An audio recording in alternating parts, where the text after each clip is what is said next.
Muy buenos días, buenas tardes, buenas noches con todos nuestros oyentes. En esta oportunidad es bastante agradable presentarles el primer episodio de nuestro proyecto, de nuestro podcast que hemos tenido a bien denominar Derecho y Realidad.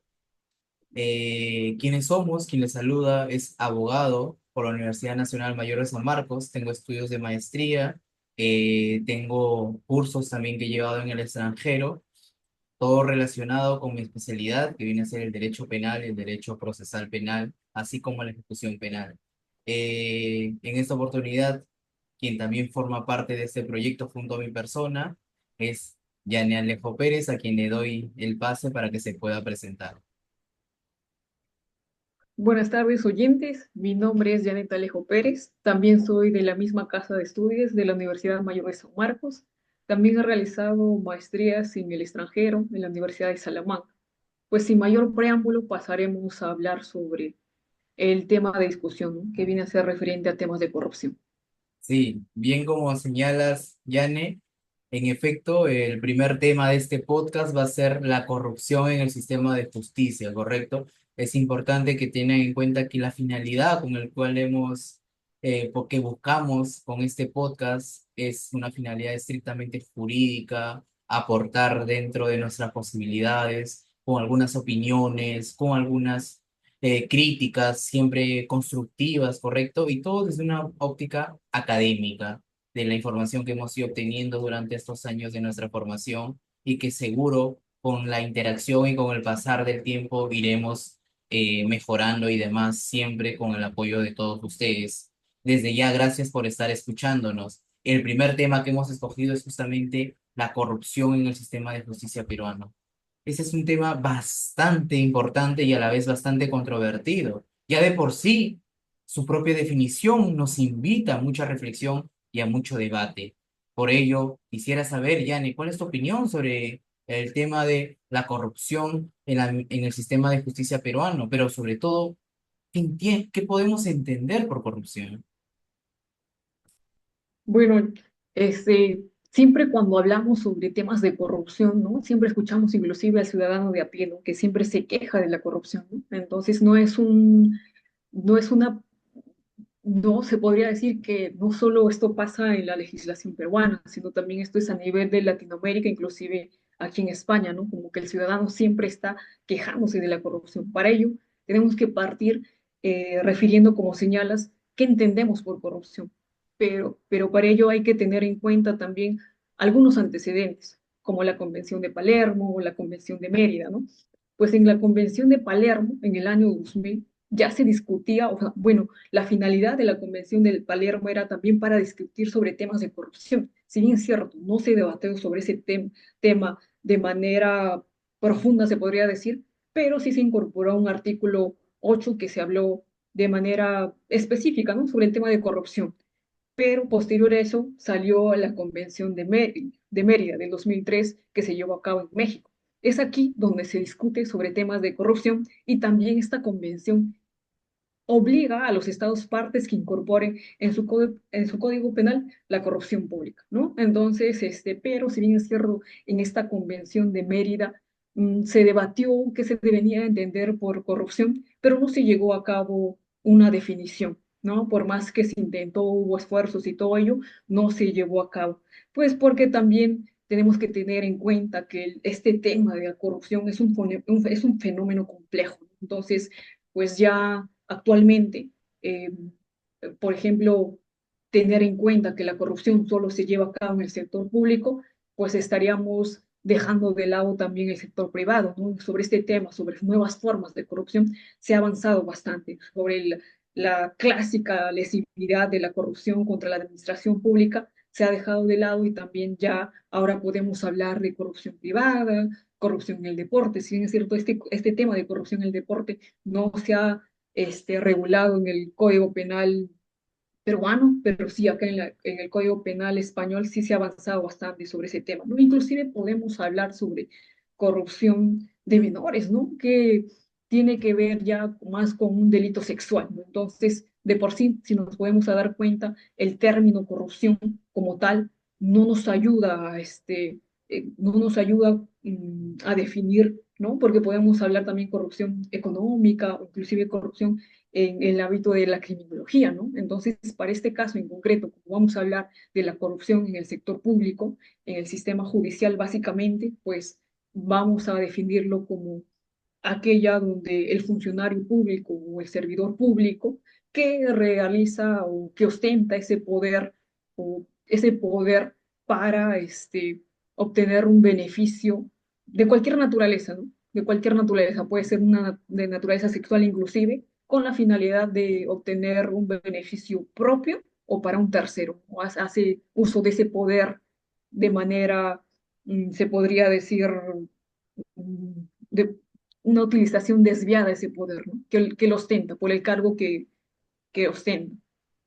Bien, bien, Jan, comparto esa apreciación, comparto tu crítica, comparto también tus reflexiones y en efecto, el término corrupción es bastante complejo de definirlo, pero a su vez bastante importante tenerlo presente y por lo menos buscar llegar a esa definición. Y en este caso, vamos a buscar acercarnos lo más posible, sobre todo en una corrupción en el ámbito público, ¿correcto? Haciendo esa precisión por el tema que estamos tratando. Y acá quisiera hacer algunas anotaciones, que la corrupción es un flagelo, sin lugar a dudas, es un lastre, que por ello se menciona en esos términos al momento de hacer las presentaciones en las diversas convenciones que tú has mencionado. Y la corrupción es eso, ¿no? Podemos entenderlo de esa forma, podemos entenderlo quizás de una forma simple, pero no por ello menos importante, como aquel beneficio que tiene un funcionario o servidor público a costa de la correcta administración pública, de la correcta función pública que se le ha encomendado,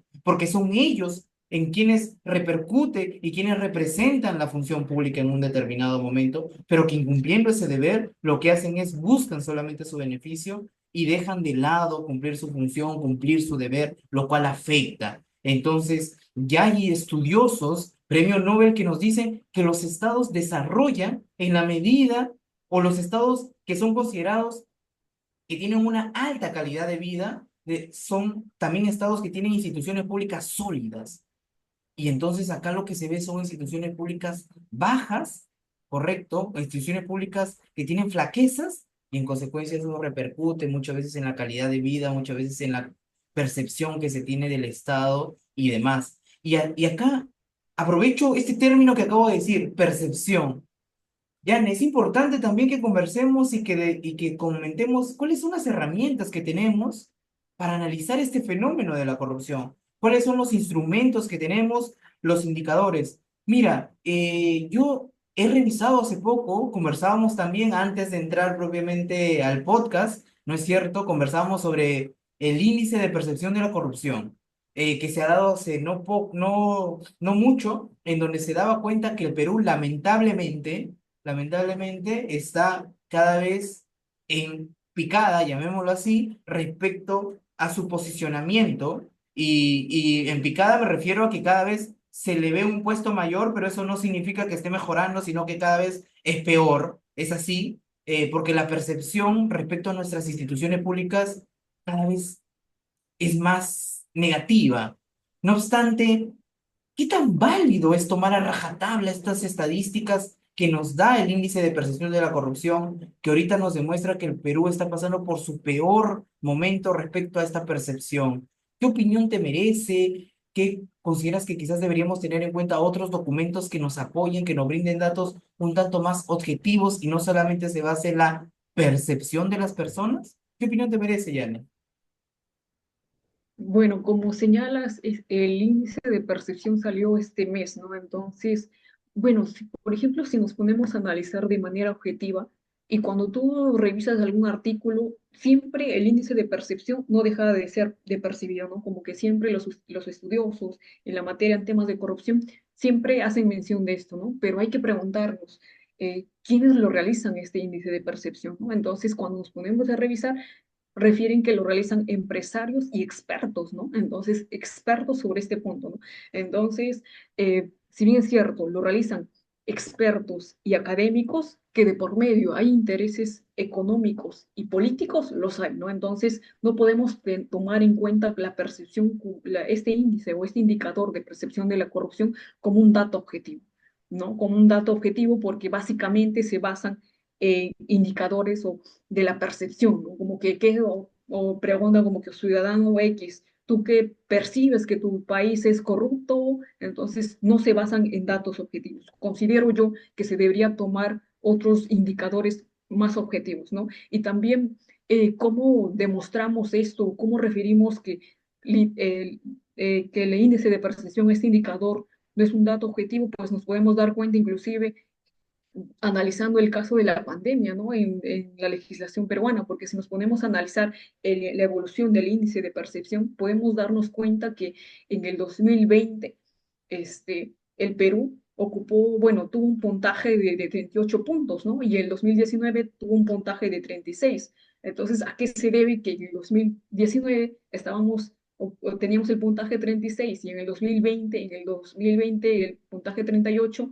Pues la gran mayoría, pues si nos ponemos a analizar objetivamente, para el ciudadano o para el peruano, la corrupción pasó en segundo lugar, ¿no? Sino la salud pasó a ser prioritario, pero eso no significa que no hubo casos de corrupción. A raíz de eso, inclusive, se modificó el delito de colusión, ¿no? Bueno, se agregó un agravante, ¿no? Que hace referencia inclusive cuando se coluden eso, cuando hay pandemia, ¿no? Y además también no debemos de dejar de lado el caso de Vacunagate, ¿no? Donde se había, como donde había como más de 400 funcionarios públicos, entre el exmandatario Vizcarra, la esposa y familiares, que se habían vacunado de manera irregular, ¿no? Entonces, decir que en ese año, el 2020, Perú se haya acercado a los países menos corruptos y se haya alejado de los países más corruptos, y eso es lo que nos demuestra el índice de percepción, ¿no? Pero en la praxis, en la realidad, en los hechos objetivos, no hemos visto eso,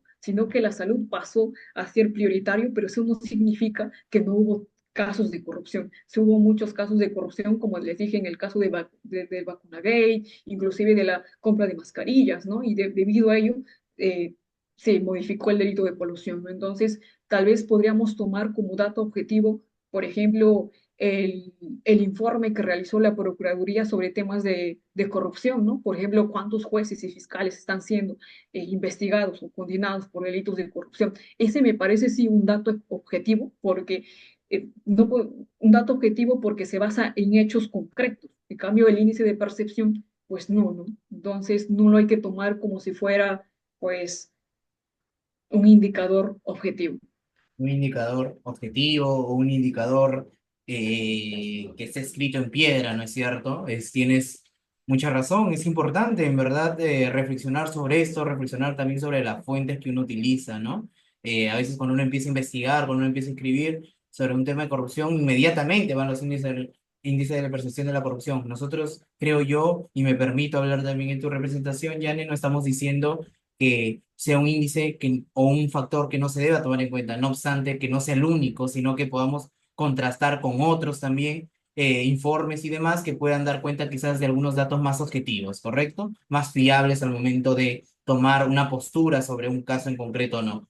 Entonces, algo que también quisiera acotar a lo que ha señalado y me parece importante es otra, creo yo, un indicador que también podemos tener y sobre todo podemos mostrar para que se vea el daño que le hace la corrupción es, por ejemplo, el informe de la Contraloría General de la República, fue publicado en el año 2024 pero que analizó lo que pasaba que pasó en el año 2023 y da cuenta, y me permito acá apoyarme de una pequeña página para ser preciso en la data que les voy a dar, que indicaba que es la afectación que ha dado, que ha hecho al Estado, es de 242.000 millones que se ha perdido, correcto, en corrupción, por actos de corrupción en el año 2023. Entonces, no es menor el lastre de la corrupción y cómo esto afecta. ¿Por qué? Porque este dinero que va a los bolsillos de funcionarios y servidores públicos que incorrectamente, que ilícitamente llenan sus arcas, lo que pasa es que se deja de construir puentes, se deja de hacer obras, se deja de licitar y demás para que se cumpla con la función pública, es decir, que es para el pueblo, que es para todas las personas, independientemente de el partido, de la ideología y demás, que es para todos, ¿correcto? Entonces, eso es importante que se tenga en cuenta el nivel de afectación que hay Y vinculando con el tema, Yane, para no desviarnos tanto, vinculado con el tema que es materia propiamente de nuestra conversación, que es con la administración de justicia. Me viene a la mente este caso emblemático y a la vez lamentable, correcto, que se denominó el caso Cuellos Blancos del Puerto. En este caso, el caso Cuello Blancos del Puerto, se verificó cómo la Administración de Justicia estaba infestada de malos elementos, de elementos que lo único que hacían era vender la función pública a cambio de incentivos personales, entiéndase, de diferentes índoles, ¿eh? Es importante hacer esta precisión y poner resaltador, como se dice, que no solamente es beneficio económico, sino que puede ser sexual, sentimental o de cualquier otra índole, en la medida de que haya un interés que predomine, que no guíe solamente a la función pública por el fin como tal, sino que sea un interés personal, ¿correcto? Donde se veía acá que había jueces de la Corte Superior del Callao, jueces de la Corte Suprema, particulares también del sector privado y demás, cómo se habían puesto de acuerdo para de una u otra forma direccionar decisiones, de una u otra forma llegar a acuerdos, puestos de trabajo y demás. Se veía cómo habían en cierta forma tomado parte de la administración de justicia. Esto, qué duda cabe, se dio a partir de una intercepción de llamada telefónica, y acá quizás haciendo un poco de precisiones en datos, ¿no? Esto inicia a partir del caso que se denominaba Las Castañuelas del Richport en el año 2017, que se investigaba unos presuntos actos de narcotráfico, y es ahí que en esa intercepción telefónica en tiempo real que se descubren estos actos presuntos de corrupción, correcto, por parte de funcionarios públicos, y luego se abre y se apertura esta investigación que se llama los casos del cuello, los cuellos blancos del puerto, que hasta la fecha siguen todavía en proceso, que tengo entendido que ya hay un requerimiento acusatorio, y es más, respecto al ex magistrado Walter Ríos Benigno, ya hay una sentencia de colaboración eficaz, que es donde se le impuso 12 años de pena privativa de libertad. Entonces, teniendo en cuenta esto, quisiera saber cuál es tu opinión respecto, por ejemplo, a estos delitos, respecto a este caso, cuáles crees tú que son las herramientas o los mayores indicadores que hacen o permiten que se presenten estos actos de corrupción. No sé, quizás la provisionalidad, quizás la falta de independencia y demás. ¿Cuál es tu opinión al respecto, Yanel? Bueno, como señalas en este caso, pues inclusive sobre este caso recuerdo que cuando hablaba con una fiscal me decía, ¿no? Que para ella había sido un reto, inclusive investigar a jueces y fiscales, ¿no? Porque son personas que conocen de derecho a la perfección, se podría decir. Entonces, para ella, en todo su como magistrado, como fiscal, inclusive, había sido un reto enfrentarse a este tipo de casos. En cuanto a qué mecanismos se podría tomar para, no sé, para prevenir estos temas, considero yo que se debería trabajar mucho en cuanto a la meritocracia, ¿no? Que se lance concursos de manera pública para que los fiscales puedan ¿no? concursar y todo ello, porque a veces también las vacantes son muy limitadas, ¿no? Porque el hecho de que sean jueces provisionales o supernumerarios o fiscales provisionales, pues también hay un riesgo en cuanto a la imparcialidad y como tú mismo lo dijiste, en cuanto a inclusive a la independencia judicial, ¿no? Inclusive se estaría vulnerando el artículo 239 de la Ley Orgánica del Poder Judicial, que señala que los jueces supernumerarios especializados no deben ser mayores al 30% de jueces titulares, ¿no? Entonces, para prevenir estos temas, pues implica mucho esfuerzo, ¿no? Inclusive a raíz de esto, del caso que señalas, de los cuellos blancos del puerto, pues se quitó la competencia, ¿no? Hoy se le dio a la Junta Nacional de Justicia, ¿no? Que viene a ser un órgano constitucional autónomo. Que sea autónomo, pues también ayuda mucho a esto, a prevenir estos temas, ¿no? De corrupción por parte de operadores jurídicos, ¿no? Como son jueces y fiscales. Creo que en ese punto se ha avanzado, pero ya en la praxis vamos a ver, ¿no? Cómo se está llevando a cabo.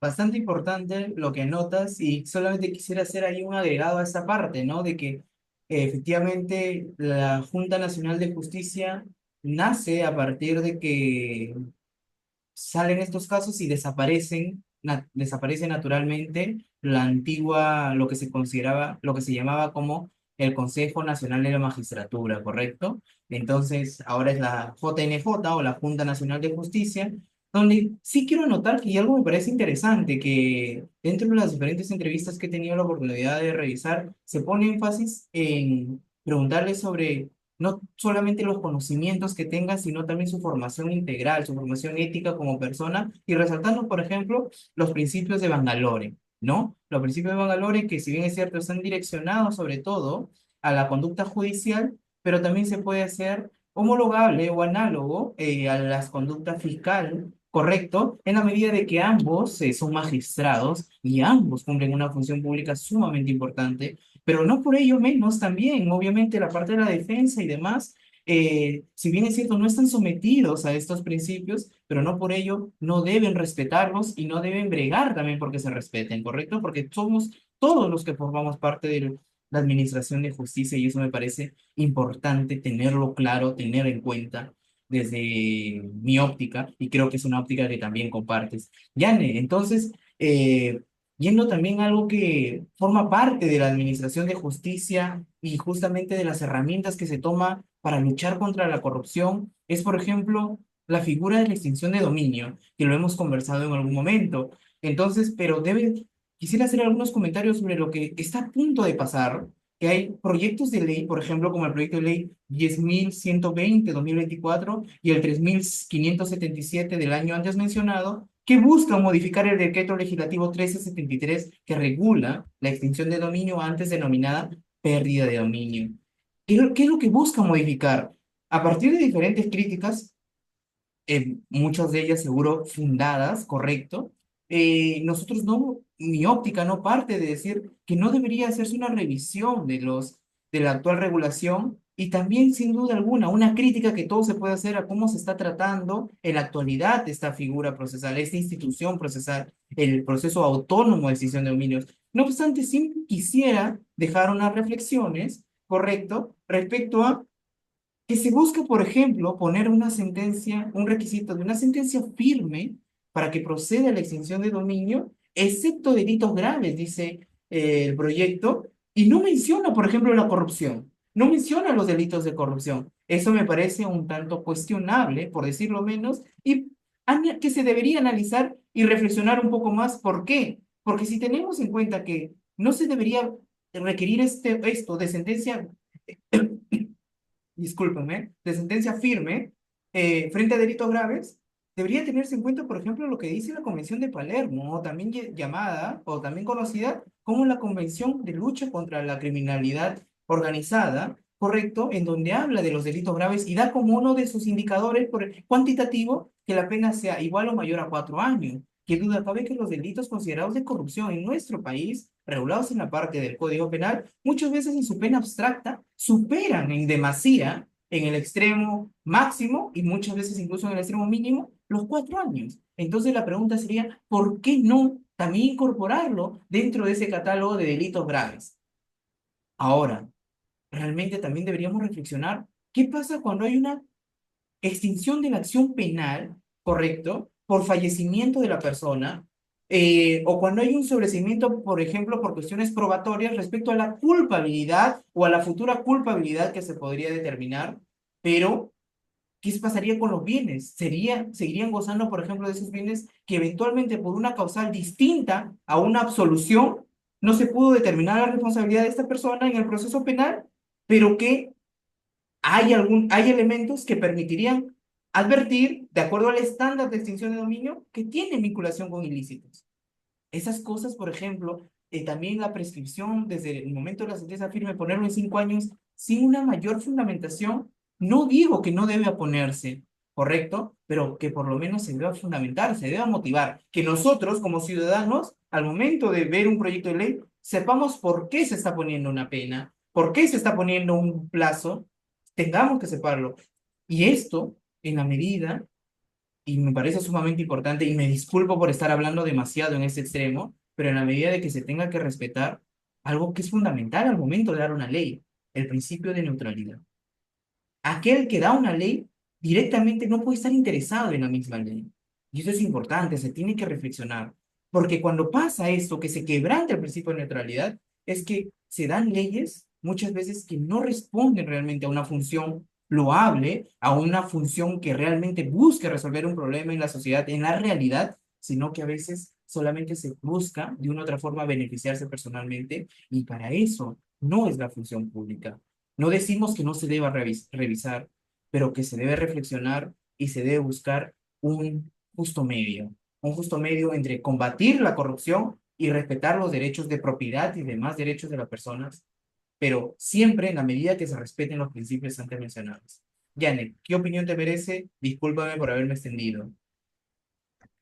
Bueno, en cuanto a este proyecto de ley, pues no sé, me trae a colación esta frase, ¿no? Pues teniendo en cuenta que solo está, ¿no? O sea, como que excluye algunos delitos, ¿no? Como el tema de corrupción pública o delitos ambientales, ¿no? Entonces me trae a colación esta frase que refiere, ¿no? Como que duros contra los débiles y débiles contra los fuertes, ¿no? Entonces, como cuando nos ponemos a leer esta exposición de motivos, pues no hay una mayor fundamentación, ¿no? Porque inclusive se pensaría que estaría invitando a que, para que prescriban los delitos, ¿no? Inclusive teniendo en cuenta que ya se ha avanzado bastante en temas de corrupción, se estaría incumpliendo inclusive con la Convención de Mérida, que ya lo hemos analizado anteriormente, ¿no? Y es más, no solo, o sea, si bien es cierto, esto es un proyecto de ley, pues también me trae a colación, ¿no? Lo que pasó con la modificación de la responsabilidad penal de los partidos políticos, ¿no? Se modificó el Código Penal, se modificó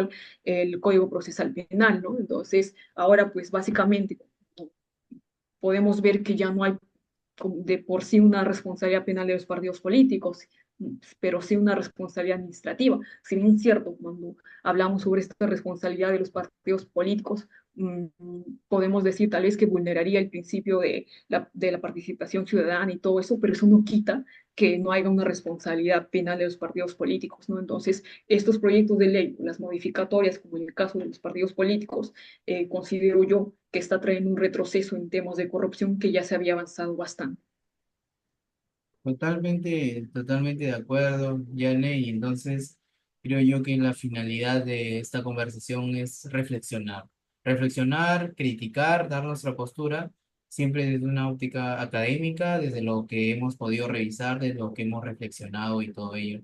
Entonces, para no ser tan larga, espero que nuestros oyentes hayan podido por lo menos tener alguna de nuestras ideas o tomarlas como importantes o por lo menos interesantes o debatibles, que ya por eso creo yo que nos damos por satisfecho porque no queremos afirmar ni creemos que tengamos la última palabra en esos temas, pero sí por lo menos invitarlos a conversar y a seguir debatiendo sobre estos tópicos tan interesantes.